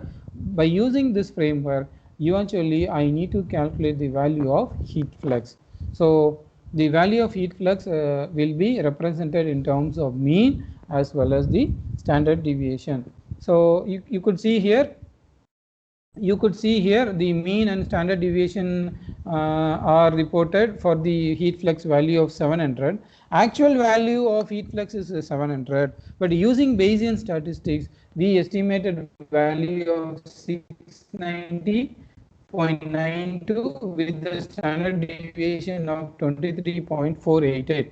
Now what is the important thing about the standard deviation is this is the uncertainty associated with the estimated value. So we do this data science, we do learning, the uncertainty quantification is very, very important. This uncertainty quantification will tell you how your data solution data set is. So that is decided by the uncertainty. So when the uncertainty is given, then you can say, let us say 3% or 4% or 5% error is associated with the solution data set. So by using this Bayesian statistics, we can quantify the uncertainty of the solution data set. But when we use the Bayesian, when we use the genetic algorithm, or when we use any sort of deterministic model, we will be not in a position to address the uncertainty issues of the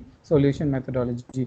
Okay, so let us say now we have estimated the value of the unknown heat flux using this Bayesian statistics. Now you see the posterior probability density function on the heat flux value.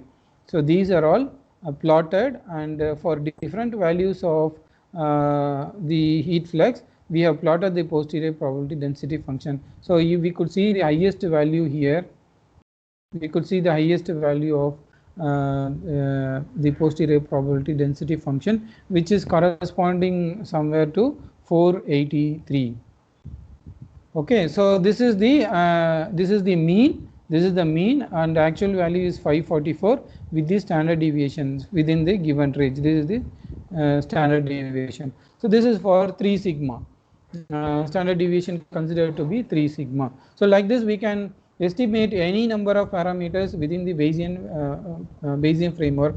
And one more important point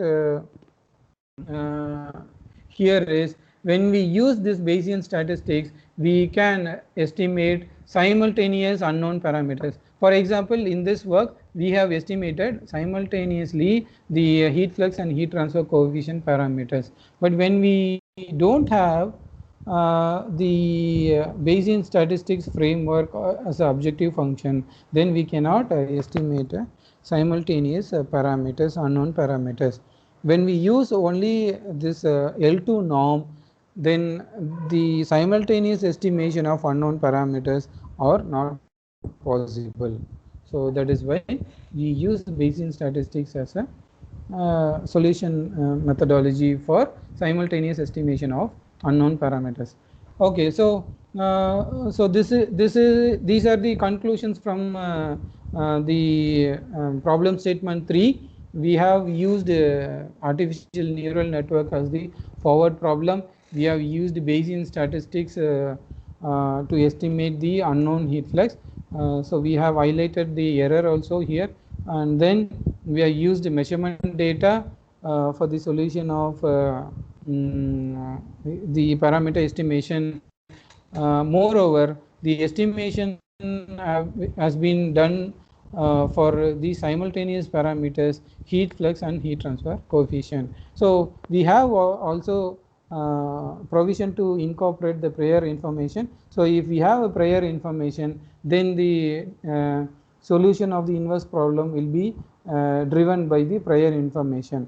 So it is a combination of the forward model and then the artificial neural network forward model plus the prior information. from the Bayesian statistics combined with Markov chain Monte Carlo, Metropolis Hastings algorithm, and combined with the experiments. So we have included everything in this, and then we have done our research analysis. So let us move on to the last topic. This is going to be the last topic of this session.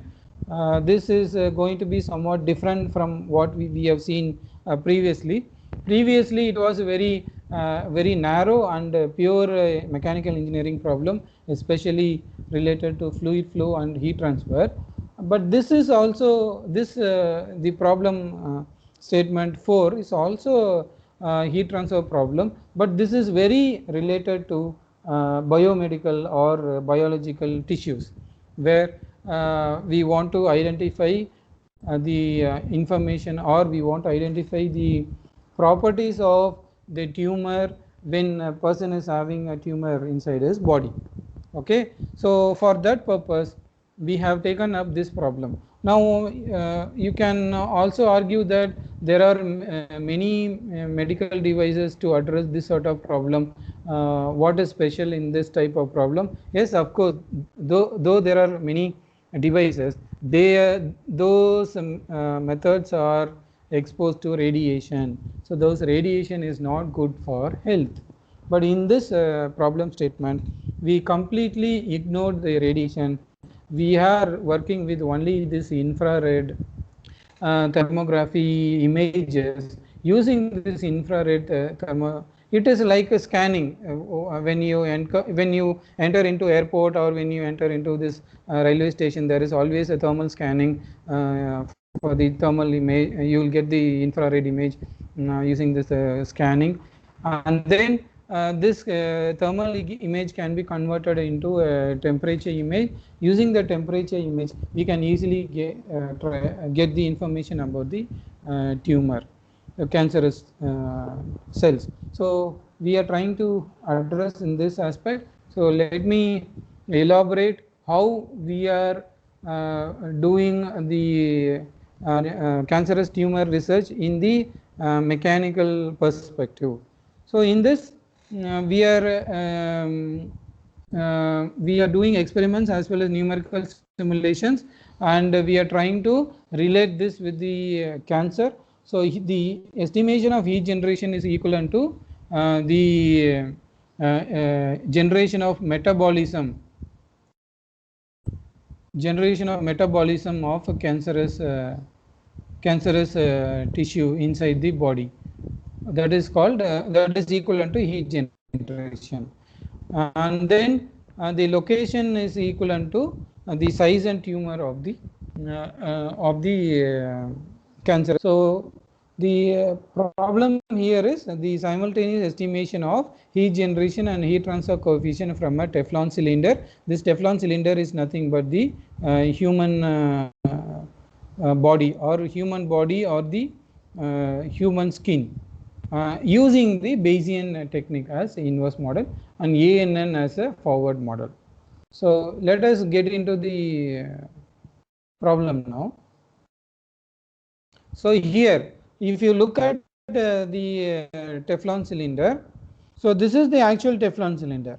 This is the actual Teflon cylinder, which is equivalent to the skin of a human body, and this is the cancerous tumor, and this is the heat generating element, which is going to generate heat when it is connected to the power source. Now this heat generating element is kept inside the Teflon cylinder, and in order to capture the fluid flow characteristic, why? Because when the heat generating element heats the Teflon cylinder, then there is going to be a heat transfer between the Teflon cylinder and the heat generating element, and then from the Teflon cylinder to the ambient air.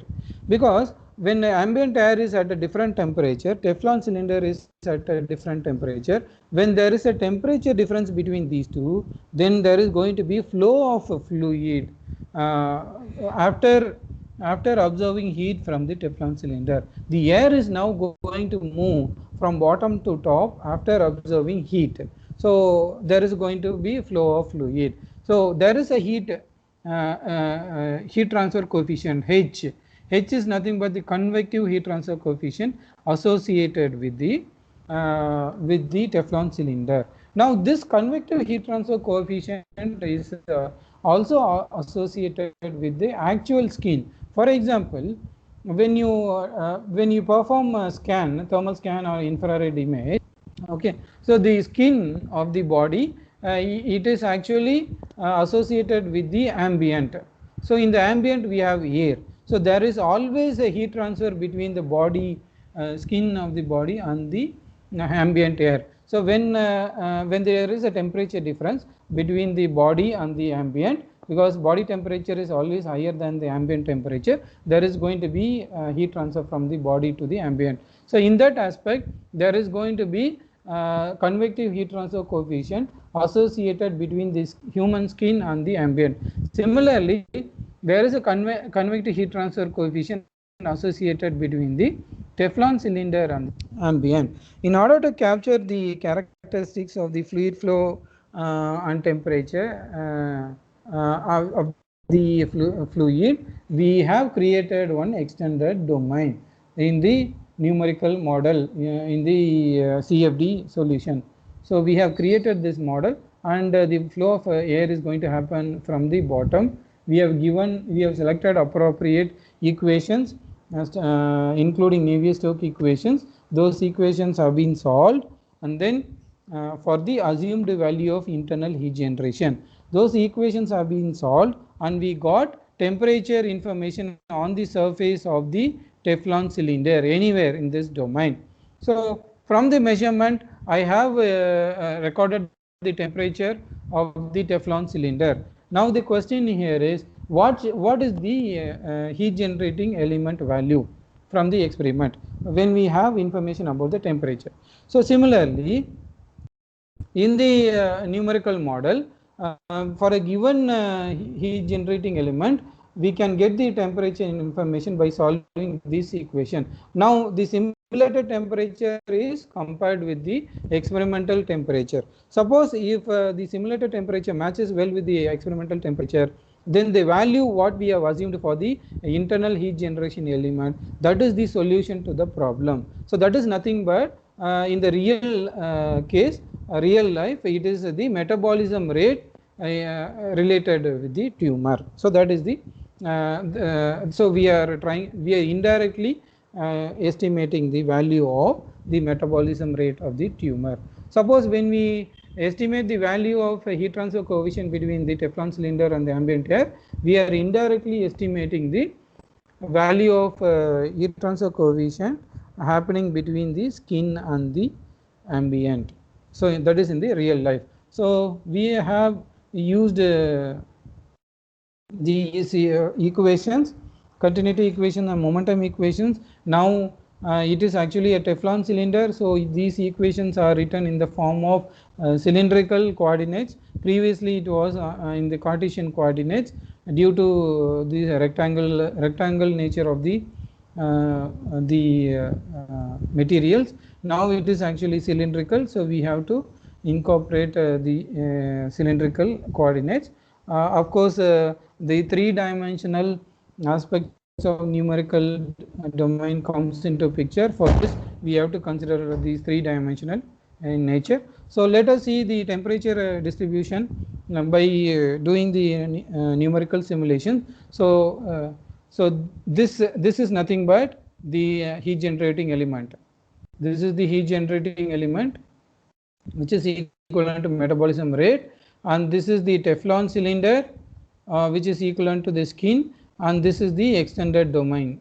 Okay, so if you look at the heat generation, this is nothing but the heater. Now the heater generates so much heat, that's why the temperature is found to be high in case of the heat generating element.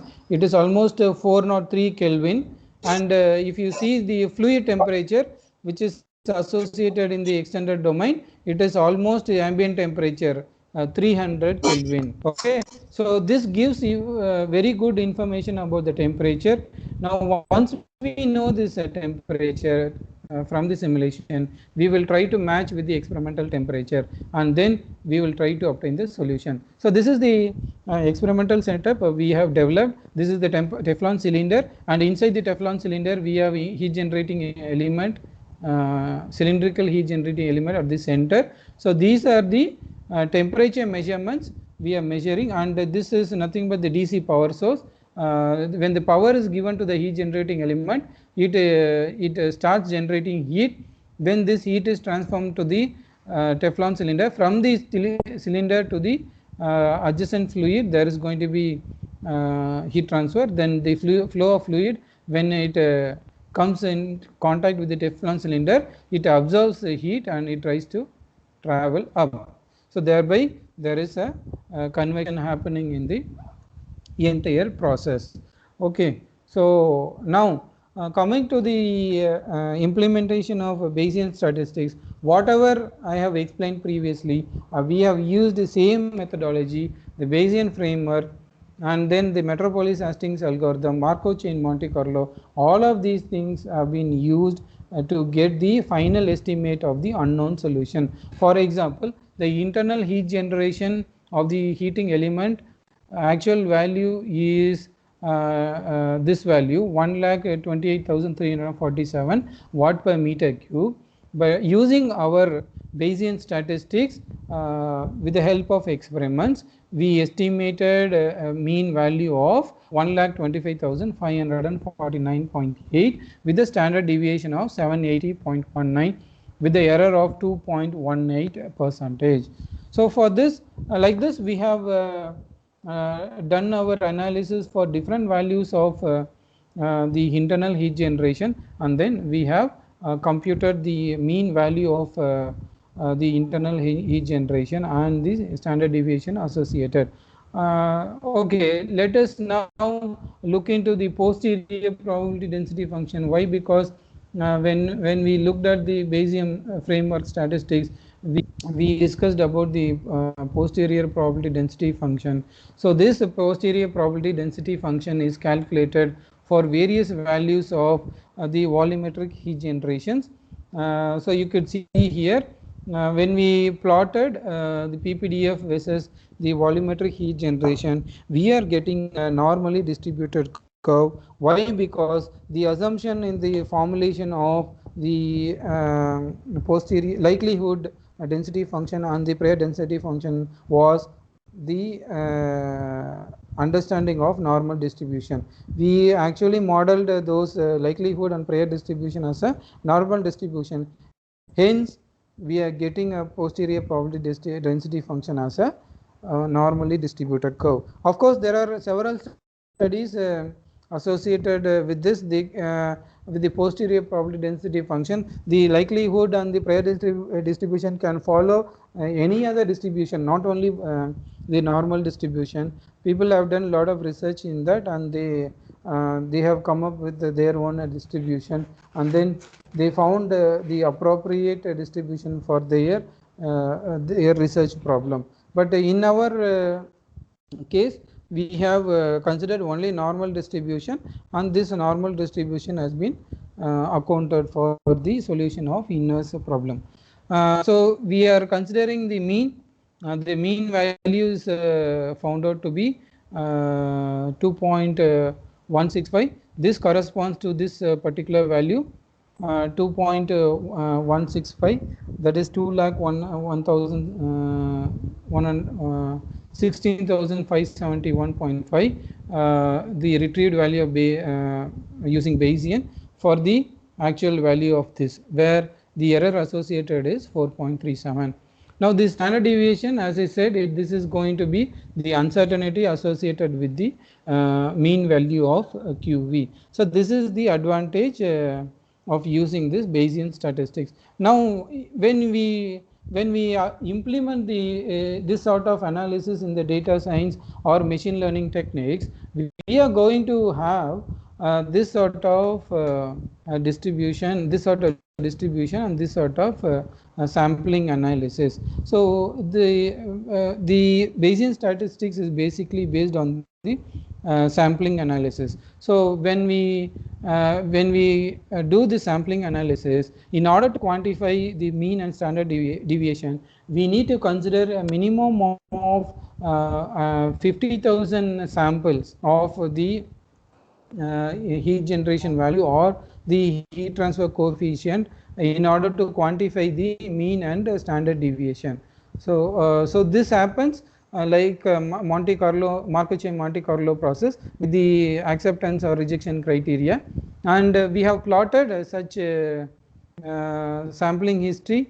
This is actually Markov chain. This is we call Markov chain Monte Carlo process sampling history. So we will get this sort of sampling history with the mean value of this. So with the mean value, the sampling methodology is going to oscillate, and this is the Markov chain Monte Carlo process. So the value of H, the heat transfer coefficient, is now actually plotted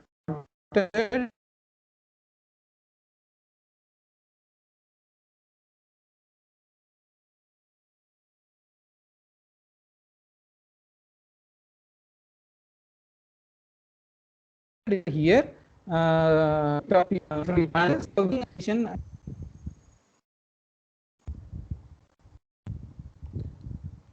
So we are doing, we are getting various information by implementing this. One is the mean, one is the standard deviation, then the posterior probability density function, and then the sampling history, which gives information about the Markov chain and Monte Carlo.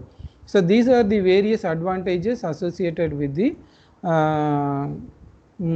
implementation of Bayesian statistics for the inverse solution. So here you could see we have estimated the heat generation as well as H. This is actually a simultaneous estimation of the heat generation as well as H. So these are the prior information we have given in the Bayesian framework. When we want to compute the posterior probability density function, we require a likelihood density function as well as the prior distribution function. The likelihood density function comes from the forward model and the measurement. So when we have to account for the forward model and measurement in order to compute the probability likelihood density function. For the prior information, we have to do some literature survey. Based on the literature, we have to find out the appropriate prior distribution, prior function. So that is given in terms of mean and the standard deviation. So eventually we get the convergence history like this for QV and the posterior probability density function for the QV, whereas on the right hand side I have the convergence history or the Markov chain Monte Carlo process for the H on the right hand side top, and bottom it is the PPDF. So if you look at the distribution is somehow following a normal distribution. So here more uncertainty is associated with the heat transfer coefficient, and very less uncertainty is associated with the heat generation, because you have to see the value of heat generation is in lakhs, whereas the value of heat transfer coefficient is very less. So the range will also be very less for the heat transfer coefficient. That's why the deviation is very high.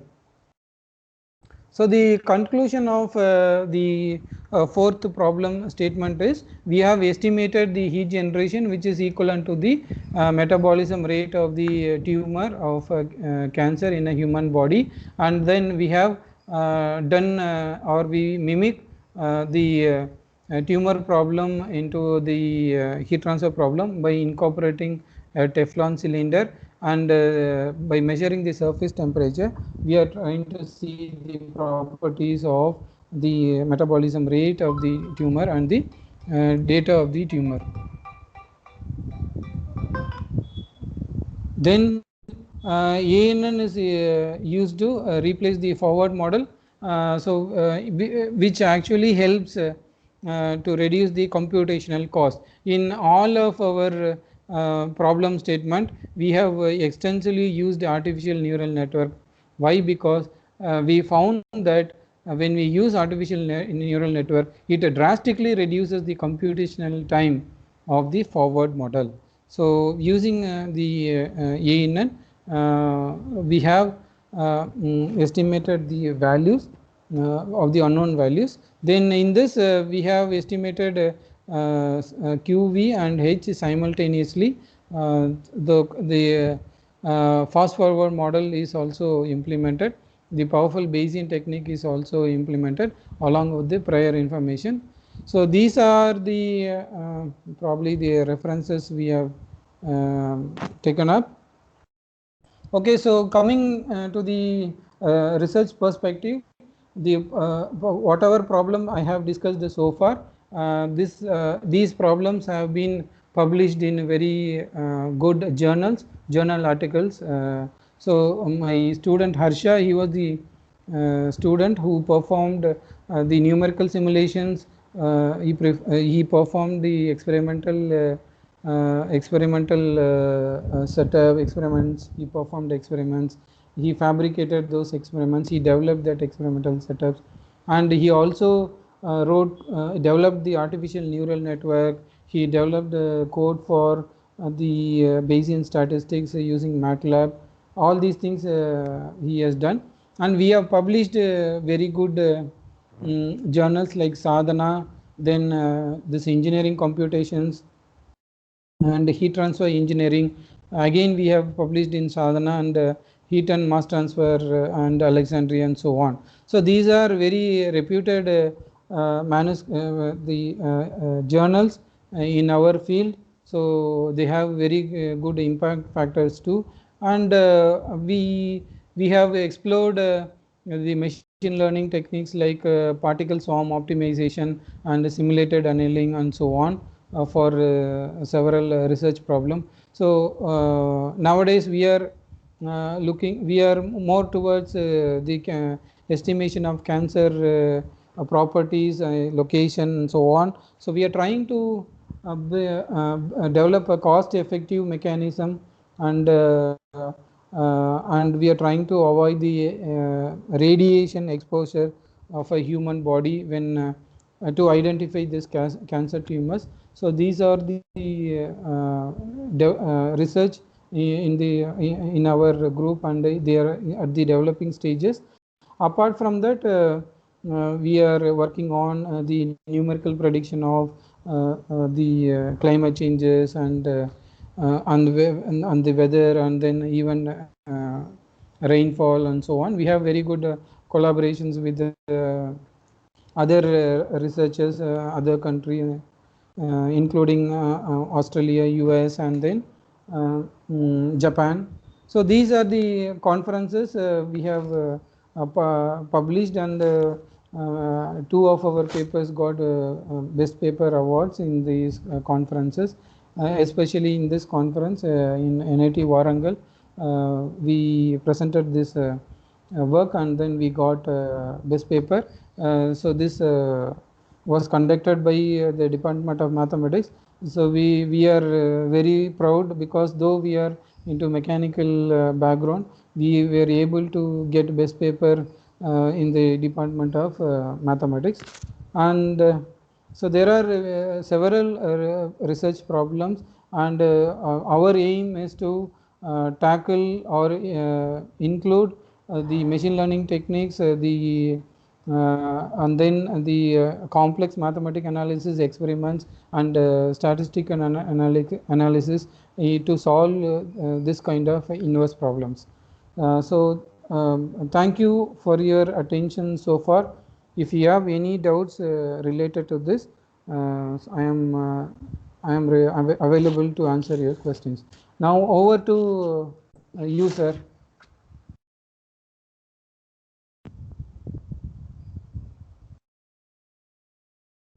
Hello,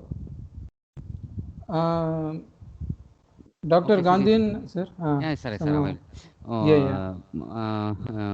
Feel free to discuss with Dr. N. Gunasaran, sir, from NIT Surakal, alumni of IIT Madras, sir. Based on depends upon query or doubts, discuss with professor.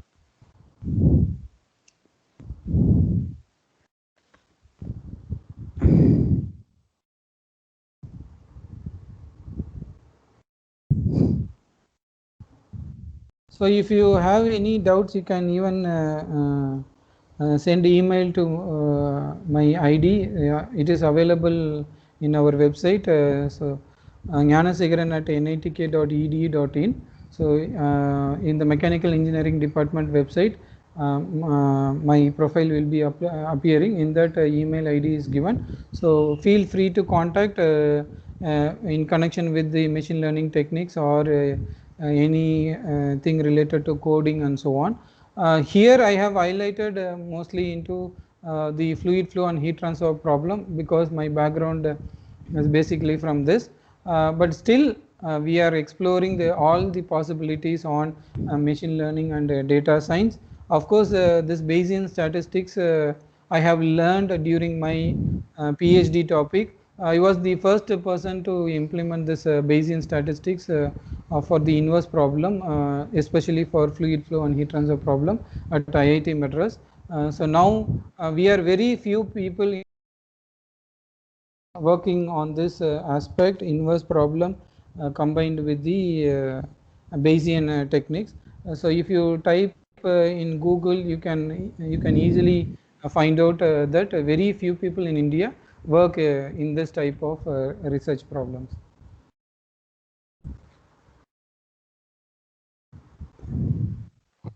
Dear participants, any defense is discussed with the professor. This topic is trending of topic, so also is associated with IIT. This work is the different of work. This kinds of work is only attended for national institutions only. The based on requirements very difficult. The need of entries of knowledge and more of functions. So discuss with your answer, sir. If you want, you can also send that chat message. I can read and yes. Okay, yeah, professor. I can read and explain.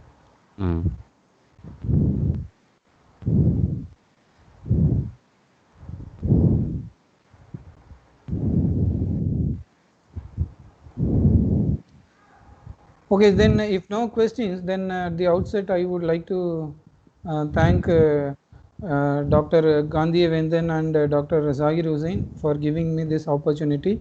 So I could give some detailed information about our research and our facility at our NIT Surathkal. So this training program is very good because it is dealing with data science and statistical applications. So thank you for this opportunity, and I am also thankful to the Vice Chancellor and Registrar of Bharathiar University, including HOD of Bharathiar University, the Department of Statistics. Thank you, sir. Thank you very much, sir. Sir, once again, you come with the camera, sir. Oh, okay. Okay, sir. Yeah.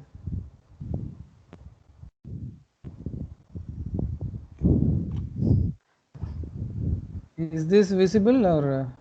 Yeah, visible, sir. Visible. Yeah. Happy to, Yeah. sir. Yeah. Thank you. Long time I came back with happy to long time for your session, sir. Okay. So once again you prove the IIT alumni, sir. So given for a you proved once again prove for IIT students again. Yes. See what we learned from IIT is it was enormous, and we are trying to read now also. So we are trying to implement everything. It is a broad area. Actually, what we are dealing is very broad area. It is not only related to mechanical engineering, the data science, and then other machine learning algorithms and statistical application can be applied to any branch. It is not only for mechanical, but fortunately I used all these things for my research problem. Yes, sir. Yes, sir. Yeah. Every time national issues the attending for big problems, national problems sort out. Yeah. Correct. Yes, yes, sir. Correct. Thank you, sir. Thank you very much, sir. Once Yes, sir. again, we met I8 alumni, both of you, sir, myself. Thank you. Okay. And thank you. Happy. Thank you very Yes, much, sir. sir. Thank you very much for the opportunity. Bye. Thank you, sir. Thanks, sir. And thank you.